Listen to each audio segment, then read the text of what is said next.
Hello, my name is Ben Epps. I work for a church in Stevenage in the UK. I've been asked to speak today about Christmas and God for about 5 minutes. Now that's not something I would ever imagine doing when I was growing up, because I was raised as an atheist. I loved science, not God. And so I studied physics at university and ended up working in various hospitals in medical physics. And during that period, I discovered two very disturbing facts. Firstly, the universe is very carefully put together. For example, the relative strength of the fundamental forces is very finely balanced. Or the orbit of the Earth around the Sun is very nearly circular, and that's very rare. Just a slight variation in hundreds of different factors would mean that life would not be here. And so, by maths, the probability that we're here by chance is tiny. Someone, you see, has deliberately fine-tuned the universe with us in mind. Someone with high intelligence, extraordinary power, and great purpose. The second disturbing fact to me is that there is such a thing as morality. Absolute morality and justice. For example, murder and lying are just evil. It's obvious, it's hardwired into all of us.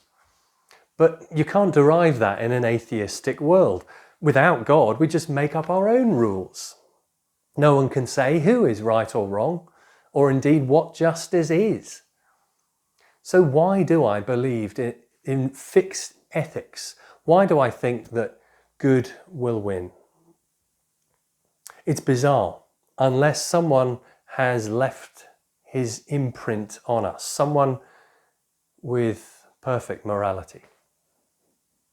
So back in university, I investigated religion, and particularly the person of Jesus. And I discovered that Jesus is real. No serious historian doubts that he existed. Even Roman historians at the time recorded his life and death in about AD 30. What's even more amazing is the message of Jesus. It was pretty hard-hitting. He said that all of us have a huge problem. We know that we're created, and we know there are moral boundaries, for example, about lying or love. But we break the obvious moral laws because we choose to live as if God isn't there, or even as if we are God. We are ultimate lawbreakers, and we stand to face punishment. No wonder we find it hard to make any connection with God.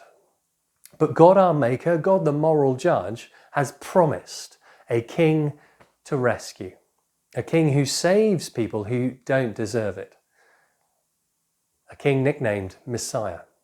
And centuries before he arrived, key details about the Messiah were recorded. Dozens of very specific promises so that when he came, we'd know it was him. So, for example, he had to work in Galilee in the north of Israel in the 1st century. He had to perform many miracles, like healing the blind and the crippled. Now, perhaps such promises would be easy to engineer if you wanted to fool people, but many other specific predictions about him were impossible to fake. For example, the Christ had to be born of a virgin in the little town of Bethlehem. Can you imagine engineering where you would be born? And he had to come from a very specific family line, the royal family of David. He had to live a blameless life, the life that we should have lived. He had to die with his hands and feet pierced in AD 30. He had to take our wrongdoings and pay for them as a scapegoat. And he had to come back to life 3 days later to give us new life in relationship with God.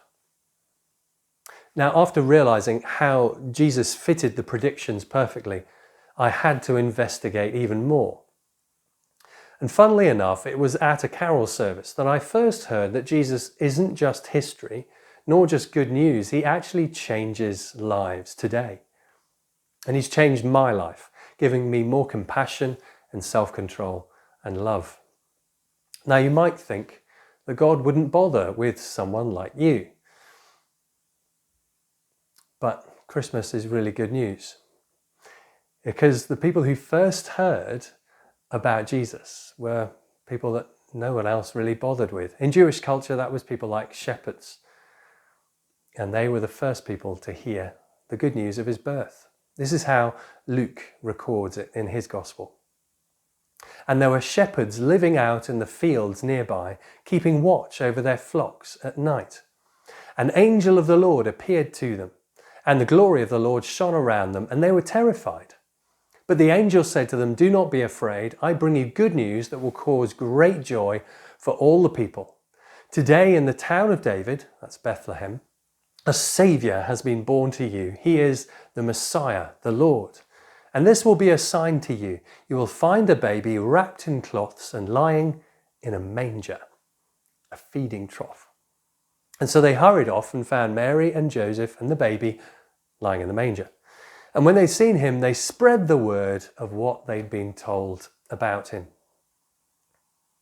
That's only natural when you discover that God is real and he has sent a rescuer. The Saviour born that night is really good news, worth spreading far and wide. And if you'd like to find out more about him, well, you could look online at Luke's Gospel. He's very keen to demonstrate that Jesus came for all kinds of people, whether shepherds or scientists, whether you are Jewish or English or Indian. Well, my time is up. All that remains is me to wish you a very Merry Christmas.